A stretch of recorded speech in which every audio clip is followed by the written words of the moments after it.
Call Allah, Yahweh, Bahashem, Yahweh Shai, Brakate Yahweh, Brakate Yahweh Shai, Brakate Yahweh, Brakate Yahweh Shai, Brakate Yahweh, Brakate Yahweh Shai, Dewada, Nabab, Paul, Call Kadash. I'd like to give double honors to the elders, apostles, great millstone that teaches truth, which I believe through the Holy Scripture, lined up with prophecy is 100% of the truth.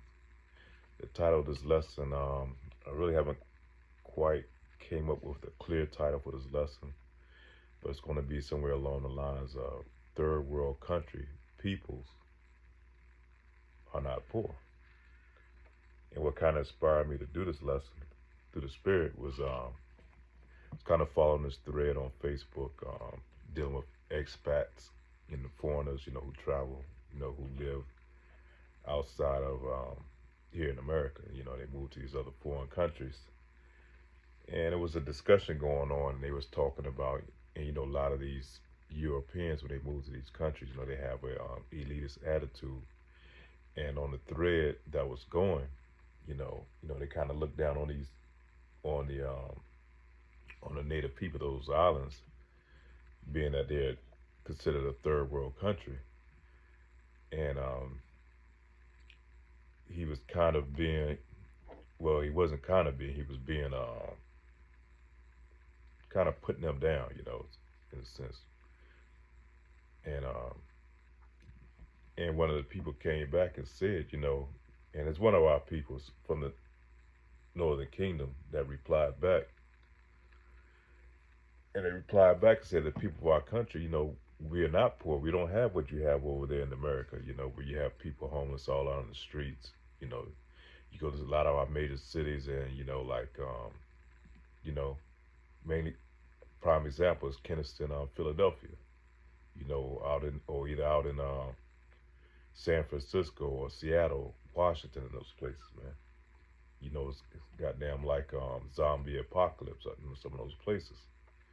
And a lot of our major cities as well, But then they came back and said, even though our people may be poor, not have the things and the or amenities that you have there in the United States, but here really nobody's poor because we look out for each other, and it made good sense because even though the poor they may not have you said really everybody here has a place to live because we open our doors to our people. We make sure they have something to eat and food of that nature. Even though the government doesn't step in, they do it out of a sense of community, sense of one another. And so that made a lot of sense, man. And where I want to kind of tie that in for edification purposes, mainly our people, you so-called Black, Hispanics, or Native Americans here in the Americas, or here in Babylon the Great, we've been misled to believe that we can independently overcome, as one person, That's why we see a lot of our families, versus these other communities that come over here to the Americas, man. Once a child reaches 18, you pretty much you have to go. Even before 18, a lot of times 16, especially men, they push them out in the streets into the world. Unprepared, and many of our men are unprepared because the system that's been set up is usually demasculates the male. He's not being prepared like these other cultures, man. You look at these so-called Ish people and how they have the bar mitzvahs and they bringing a young male child into adulthood, so they coaxing him along and guiding him into his future. Versus us, man, is these single-led households, man. Only thing they do is teach indoctrination, and following, being good workers, and that shit, it doesn't marinate, it doesn't manifest into these young men that's coming up because they see no future. They see how the society is set, especially if you come up in these ghetto communities. And so you pushing this young child out there, no sense of home, no family. And that's why they get into this gang culture and all this other bullshit and these traps that sit out there for our young men. Now these other nations that come over here, they have a sense of family, they stay intact. You can have two groups of families living in one household, man, and they working together to pay the bills and they working together as a community. They open up a storefront or a business, and from that point on, they put the kids through college, and they still keep that community thing going on. But you still have to keep in mind, we still in Babylon the Great, man, and all the other devices that's going to be attached to it. So, and so one thing they've done, they worked on breaking up our families. Mainly you so-called Jakes, man. They invested a great interest and a lot of money to put into the propaganda to coax our people into living an individual lifestyle. Like I said, they break up of families, women going out there searching, pushing for the bag, and the whole time she's sacrificing the family. And also, like I said, the spirit of individualism. That's constantly being pushed out on the people through the media, through the movies, through the music. And you have to look at those who are in charge. They don't do that to their kids. Like I said, they had these bar mitzvahs. They had these things where they celebrate family. Where they have the hierarchy. They have the man being head of the family, the woman up under, and the kids. They understand that dynamic, but yet they push a falsehood to our people. Also, living on a debt society here, and also in that thread, the woman said, we everything we have we pay for by cash. There's no such thing as going to a bank and getting a loan and paying for a house or paying for a car. Either we get together, we know somebody who we build a house, or things are transferred one to another, from one person to another. Or if you go out and buy a car, it's by cash. They don't have a debt system what we have here, which a lot of times, it's really a almost like a slave system, because you become bound to these debts, to a 30 or 40-year mortgage, to debt indebted to a car. You're paying 6 year on a car that's, by the time it's paid off, it's time, its warranty done ran off, and now you start to have problems. It's time for a new car. And another thing too is we've become consumers over producers. They made us to the point that all we do is consume. We don't produce anything, and this has all come from a system of white supremacy. Where they push these things to take the power out of our hand, man. That all we do and have to go to them for everything. Where they make it almost damn near impossible to create your own black businesses and communities.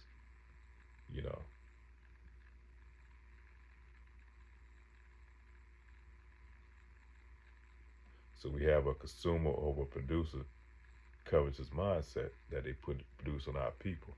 So a lot of times our people, they create this image, they show these images on TV, especially through the music, through these artists, man, and we have a gluttonous appetite where we want to have a covetous mindset, where we want things that we really don't even really need. We want to try to keep up with our oppressors, man. And it's natural. That's why you find the women, they give in to they give into their things. They fall for the trap of searching for the bag, searching for that bag.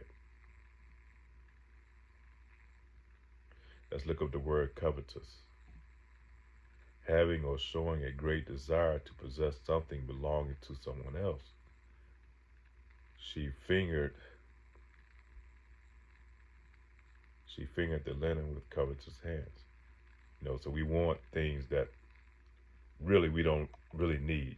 We see Esau, with these great, big, beautiful houses and all that, and that's fine. Of course we have to live in a society, but we shouldn't covet those things, man. We should be in the mindset of building. And, if we had that mindset of just building and grasping these things, we can overcome, and we can have much more than what this devil had. But, we understand the curses too, because it's not supposed to happen, because we have to wait on Yahushua, man. Right now, the spell is on our people.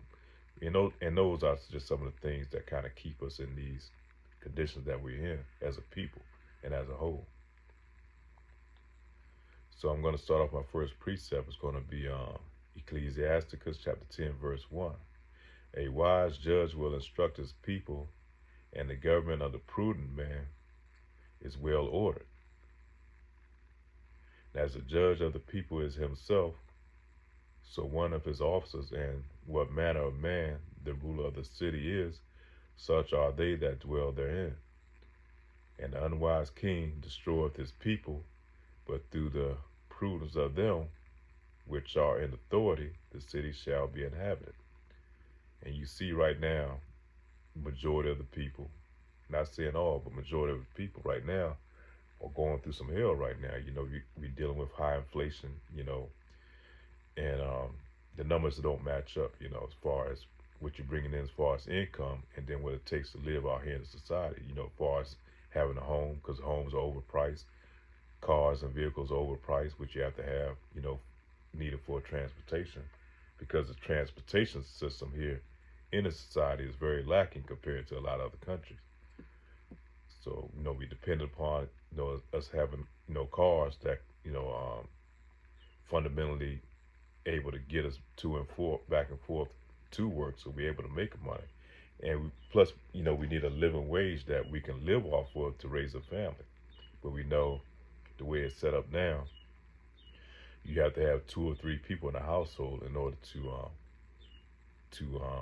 be able to pay your bills, to be able to match the needs of, of what it costs to live here in this society. And also what inspired me to do this lesson too is brother in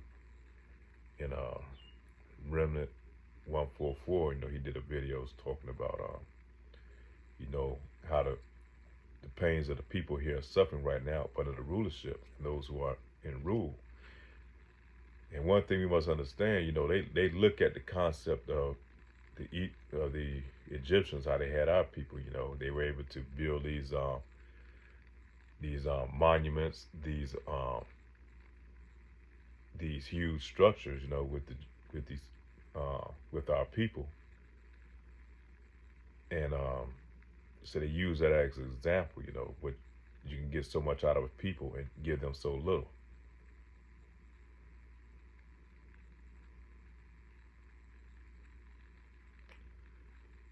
Ecclesiasticus chapter 14, verse 9.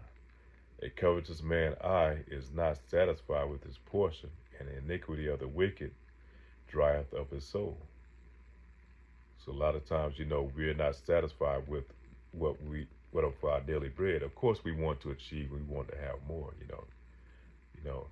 but right now, we're not in that time of prosperity, man. Right now, the oppressors rule over us, and they set the rules, man.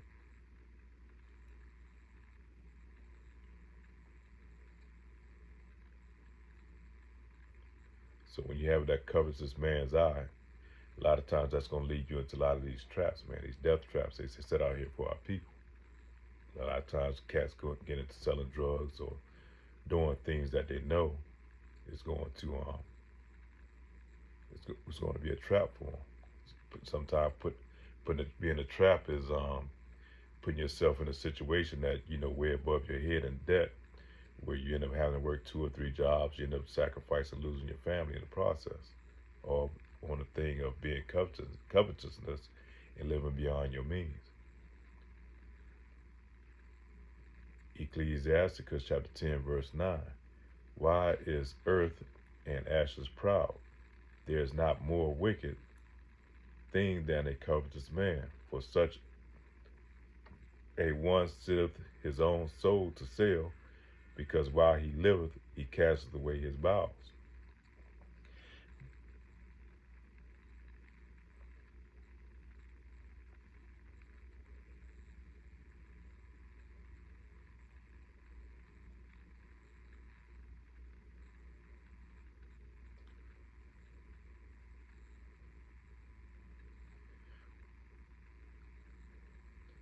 As and one thing I come up with too is, better is a man that has perished by the snares of his enemy than one who has sold his soul for his riches. And I kind of look at that too. You know, we had a lot of our people have perished. They fell by some of these traps. You know, they either whether it be through drug addiction, you know, not able to handle the pressures of life, or you know, a lot of our people just pretty much perish. You know, in a pretty much lower state compared to the society. But then you have those who have excelled in the society, but what have they done to do so? You know, a lot of them have sold their soul in order to be able to receive on this side. You know, you look at these a lot of these so-called athletes, these entertainers, and these people. They understand how the system works, and a lot of them, you know, have sold their soul in order to be partaking to the system. And a lot of that, and most of that is done because they're covetous of what their oppressors have. You know, so they're willing to sacrifice, you know, their family or do abominable things to achieve these goals or these riches in this society. Proverbs chapter 29, verse 2. When the righteous are in authority, the people rejoice, but when the wicked beareth rule, the people mourn. And right now, the people mourn, man, as a whole.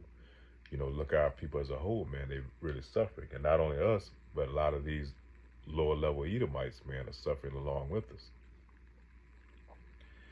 And, you know, it hasn't always been that way. You know, like I said, when we were going through our hell, they didn't give a damn, you know, but now that it's afflicting all demographics, you know, everybody, you know, here in these Americas, man. Now, you know, they crying out, but they didn't give a damn, you know, when we was going through our struggles, you know. So we're used to the struggle as a people. Ecclesiasticus chapter 10, verse 8. Because of unrighteous dealing, injuries, and riches gotten by deceit, the kingdom is translated from one people to another.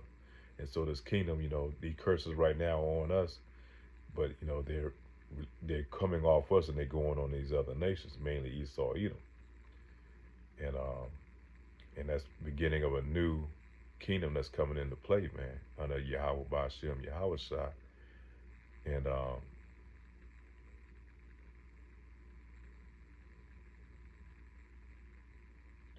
you know, so things are about to be, this devil's about to come out of his power, man. Thus said the Lord.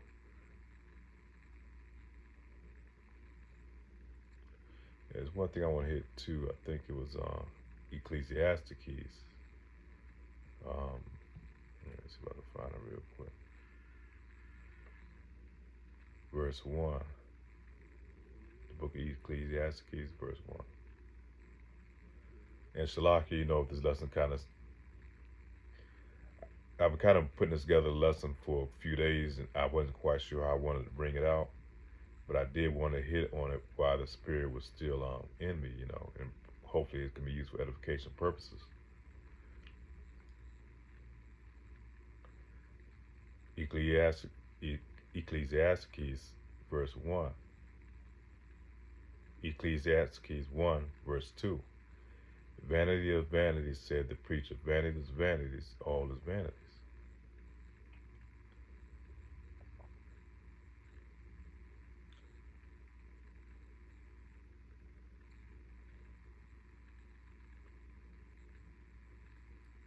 Now,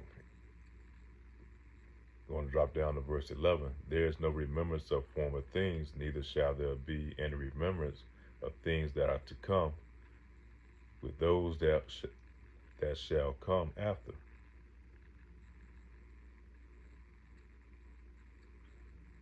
Verse 14, I have seen all the works that are done under the sun, and behold, all vanity and vexation is of spirit.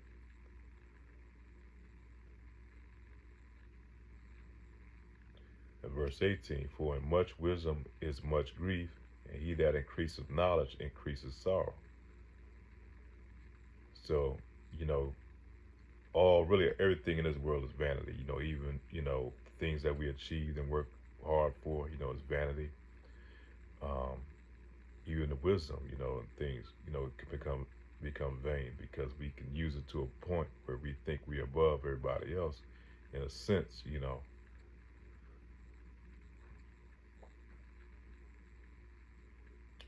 So we had to kind of keep things in perspective, because once we're gone, you know, we can't take these things that we work hard for with us. You know, the only thing we can do is hopefully we can pass them down to the next generation under us, and they can take them and propel them to the next level. So it's nothing new under the sun, man. All these things that we've done and we achieved, it's nothing new. Thus saith the Lord.